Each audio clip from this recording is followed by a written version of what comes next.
రాజుగారి స్నేహితుల్లో ఒక సోమరిపోతు ఉండేవాడు. ఒకరోజు రాజుగారిని ఆ సోమరి అడిగాడు.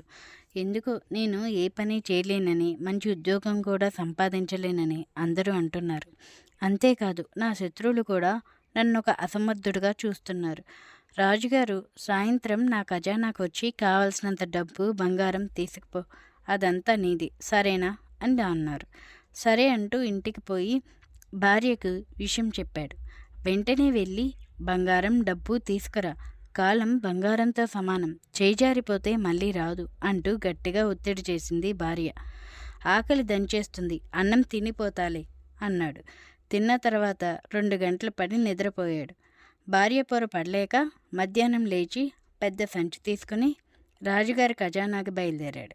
దారిలో ఎండవేడికి తట్టుకోలేక ఒక చెట్టు కింద విశ్రాంతి తీసుకుందామని కూర్చుంటే నిద్ర పట్టేసింది. మళ్ళీ ఓ 4 గంటలు ఒళ్ళు తెలియకుండా నిద్రపోయాడు.